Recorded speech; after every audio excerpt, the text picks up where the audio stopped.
बिहार चुनाव से पहले महागठबंधन में सीटों का संग्राम शुरू हो गया है। आज सीपीआई और सीपीएम ने तेजस्वी यादव के सामने सीधी मांग रख दी है। डिमांड साफ है, हमें चाहिए सम्मानजनक सीटें। सीपीआई ने मांगी 24 और सीपीएम ने मांगी 11 सीटें। साथ ही साफ कह दिया तेजस्वी को सीएम चेहरा घोषित किया जाए। अब सवाल है, क्या आरजेडी और कांग्रेस इस दबाव में झुकेगी या फिर महागठबंधन की नाव किनारे पहुंचने से पहले ही हिलने लगेगी? दोस्तों, बिहार चुनाव में अभी तारीखें घोषित नहीं हुई है, लेकिन सीटों के बंटवारे की राजनीति पूरी तरह से गर्मा चुकी है। एनडीए हो या महागठबंधन, दोनों खेमों में सबसे बड़ी टेंशन यही है कि कौन कितनी सीट पर लड़ेगा। जहां बीजेपी और जेडीयू के बीच खींचतान जारी है, वही महागठबंधन में सीपीआई और सीपीएम ने डंके की चोट पर अपनी मांग रखी है।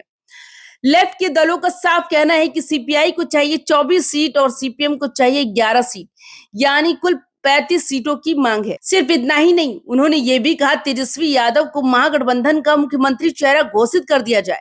यानी सीपीआई और सीपीएम अब महज सहयोगी नहीं रहना चाहते, बल्कि सीधे सीधे अपना राजनीतिक वजन दिखा रहे हैं। अब सवाल है, आखिर सीपीआई और सीपीएम इतनी बड़ी डिमांड क्यों कर रही है? दोनों दलों के नेताओं का तर्क है कि वे जमीनी स्तर पर लगातार आंदोलन कर रहे हैं। किसानों की लड़ाई हो, मजदूरों का सवाल हो या गरीबों के हक की बात, हर जगह लाल झंडा मौजूद है।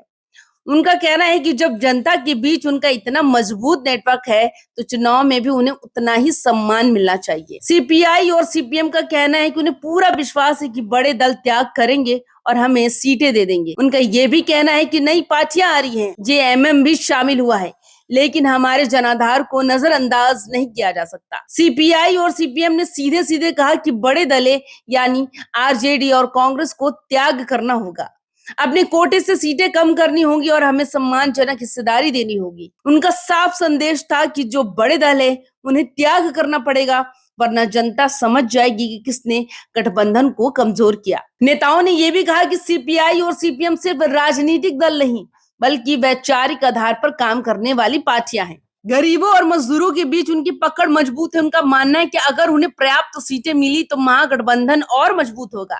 यानी सीपीआई और सीपीएम खुद को गेम चेंजर साबित करने की कोशिश में है।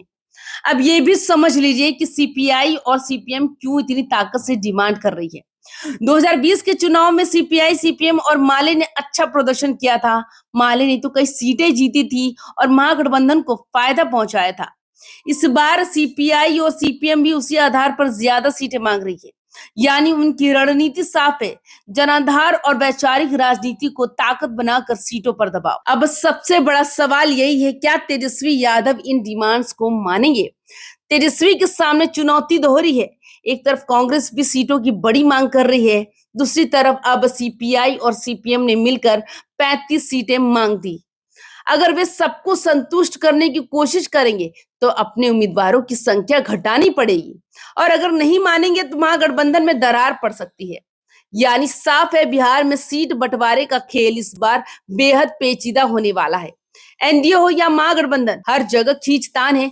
लेकिन सीपीआई और सीपीएम ने आज जो प्रेस कॉन्फ्रेंस की, उसने महागठबंधन के अंदर की टेंशन को खुलकर सामने ला दिया। अब देखना यह होगा कि क्या तेजस्वी यादव और आरजेडी इस दबाव को संभाल पाएंगे या फिर चुनावी जंग शुरू होने से पहले ही गठबंधन में दरार पड़ जाएगी। तो दोस्तों, ये थी बिहार चुनाव से जुड़ी सबसे बड़ी खबर। सीपीआई और सीपीएम की डिमांड 35 सीटें और तेजस्वी को सीएम चेहरा। क्या तेजस्वी मानेंगे? क्या कांग्रेस अपने हिस्से से कटौती करेगी? और क्या महागठबंधन वाकई एकजुट रह पाएगा? इन सवालों के जवाब आने वाले दिनों में मिलेंगे। आप जुड़े रहिए हमारे साथ, क्योंकि चुनावी ड्रामा अभी भी बाकी है। तो वीडियो पसंद आए तो लाइक शेयर भी जरूर करिएगा। चैनल को सब्सक्राइब करना बिल्कुल भी मत भूलिएगा।